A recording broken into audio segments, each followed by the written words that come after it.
Capítulo 22. Não separeis o que Deus uniu. Indissolubilidade do casamento. O divórcio. Indissolubilidade do casamento. Os fariseus também vieram a Jesus para tentá-lo e lhe disseram: é permitido a um homem repudiar sua mulher por qualquer motivo? Ele lhes respondeu: não lestes que aquele que criou o homem desde o início os criou macho e fêmea?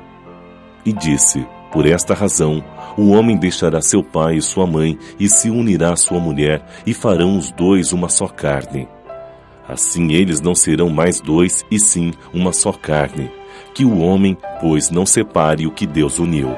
Mas por que razão, disseram eles, Moisés ordenou que se entregue à mulher uma carta de separação e que a repudie? Jesus lhes respondeu: é devido à dureza de vossos corações que Moisés vos permitiu repudiar vossas mulheres, mas isso não aconteceu desde o início. Eu também vos declaro que todo aquele que repudiar sua mulher, se não for por causa de adultério, e se casar com outra, comete adultério, e que aquele que se casar com aquela que um outro repudiou, também comete adultério. Mateus, capítulo 19, versículo 3 a 9. Nada é imutável a não ser o que vem de Deus.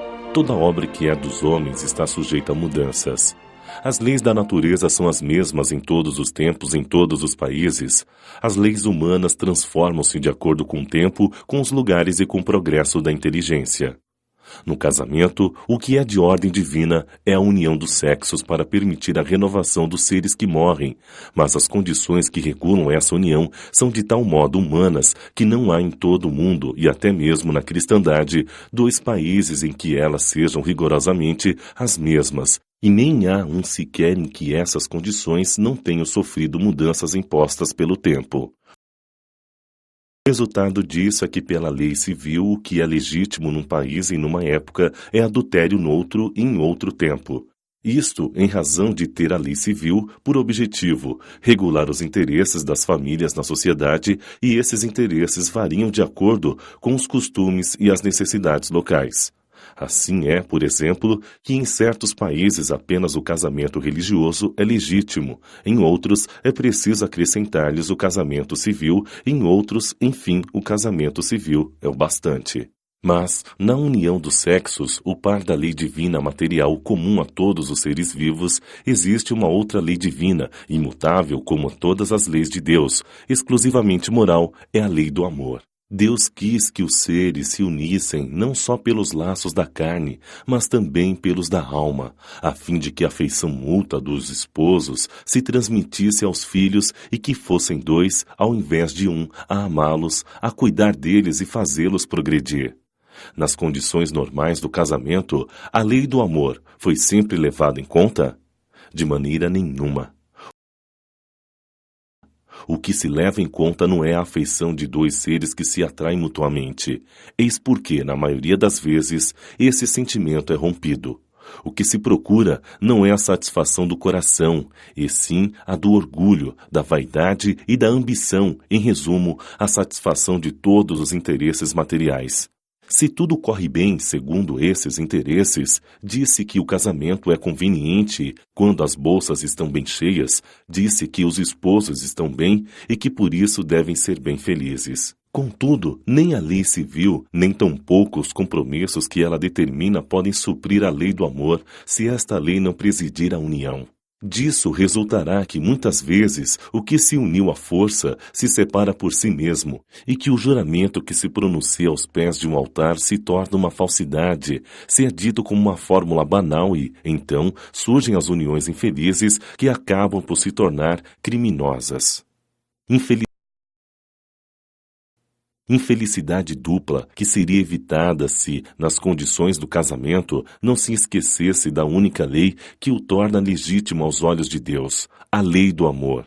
Quando Deus disse, sereis somente uma só carne, e quando Jesus disse, não separareis o que Deus uniu, isso deve ser entendido segundo a lei de Deus, que não se altera jamais, e não conforme a lei variável dos homens. Será então supérflua e desnecessária a lei civil e deveríamos voltar aos casamentos segundo a natureza? Certamente que não. A lei civil tem por objetivo reger as relações da sociedade e os interesses das famílias, de acordo com as exigências da civilização, e eis porque ela é útil, necessária, porém variável, devendo ser previdente, porque o homem civilizado não pode mais viver como selvagem.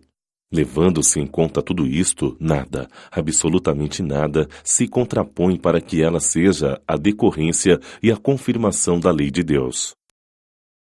Os obstáculos ao cumprimento da lei divina decorrem dos preconceitos humanos e não da lei civil.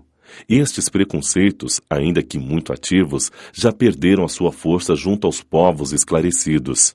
Eles desaparecerão totalmente com o progresso moral que abrirá, definitivamente, os olhos aos homens para os males incontáveis, as faltas e até mesmo os crimes que resultam de uniões contraídas visando apenas interesses materiais. E um dia se perguntará se é mais humano, mais caridoso, mais moral unirem-se um ao outro dois seres que não podem viver juntos ou restituir-lhes a liberdade e, ainda, se a perspectiva de uma aliança indissolúvel não aumenta o número das uniões irregulares.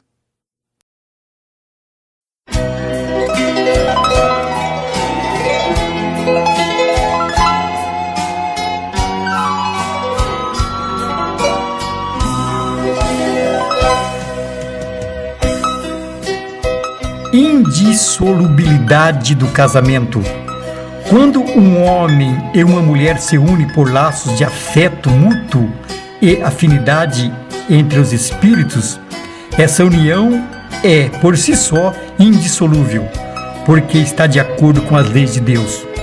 Caso contrário, quando predominam os interesses puramente materiais, é fonte de dores e sofrimentos, por contrariar a lei de amor.